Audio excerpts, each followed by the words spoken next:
Salut, salut! Content de te savoir sur ma chaîne en ce moment. Je suis Francis Kimo. Dans cette vidéo, nous parlerons de la troisième dimension de la gestion des services selon le référentiel ITIL. Il est question de la dimension partenaire et fournisseur ou encore dimension relationnelle. Est-ce possible pour une organisation de fonctionner toute seule sans avoir besoin de la participation des autres? Sur quelle base on choisit nos partenaires et nos fournisseurs? Quels sont les facteurs qui influencent ces différents choix? Nous démarrons dans un instant.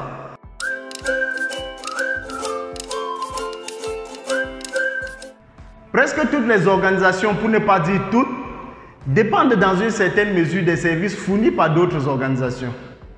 Par conséquent, elles travaillent avec des partenaires et des fournisseurs pour atteindre leurs objectifs. Les partenaires et fournisseurs peuvent être impliqués dans toutes les phases du développement du processus ou de la gestion des services tels que la conception, le développement, le déploiement, la fourniture, le support et même l'amélioration continue. Maintenir des relations saines avec les partenaires et fournisseurs est donc essentiel pour que les entreprises puissent fournir de la valeur requise aux clients. Il est tout aussi important de bien choisir ses partenaires et ses fournisseurs. Un certain nombre de facteurs influencent le choix de partenaires ou de fournisseurs, internes ou externes à l'organisation. Le premier facteur est l'orientation stratégique de l'organisation. Certaines organisations préfèrent se concentrer sur leurs compétences essentielles et externaliser les fonctions d'appui à des tiers. D'autres veulent être le plus autonome possible et préfèrent avoir le plein contrôle sur l'ensemble des fonctions importantes. Le second facteur est la culture d'entreprise. Il sera difficile pour une organisation de travailler avec une autre qui va à l'encontre de sa culture ou de ses valeurs. À la suite d'une affaire de sextape impliquant un patron de radio au Cameroun il y a quelques mois, l'on a pu noter une perte de plusieurs partenariats par ce dernier, non pas du fait de son incompétence, mais pour des actes allant à l'encontre des valeurs de ses partenaires. Le troisième facteur est le manque de ressources. Le manque de ressources et de compétences requises est un réel problème pour les fournisseurs de services. Certaines organisations arrivent à perdre des partenariats importants du fait de manque de ressources humaines, financières et même matérielles. D'autres organisations par contre sont de plus en plus sollicitées du fait des compétences et des ressources dont elles disposent. Le quatrième facteur est une préoccupation liée au coût. Les organisations vont s'approvisionner auprès d'un fournisseur en fonction de leurs besoins et s'ils trouvent celui-ci plus économique.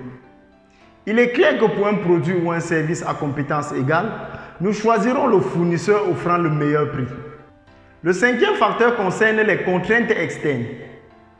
La réglementation, les politiques gouvernementales, les codes de conduite de l'industrie, les contraintes sociales, politiques et même légales ont également une incidence sur le choix du fournisseur.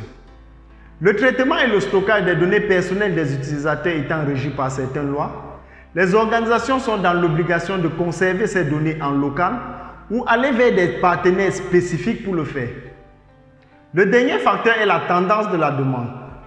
La demande de services est généralement saisonnière et différente selon les situations.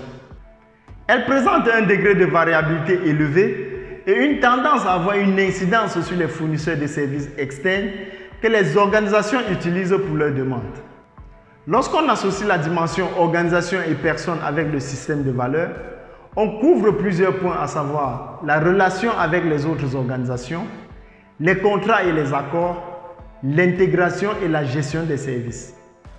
Nous avons compris que la dimension partenaire et fournisseur englobe les relations d'une organisation avec d'autres organisations impliquées dans les différentes phases du service telles que la conception, le développement, la fourniture, le déploiement, le support, la livraison et l'amélioration continue.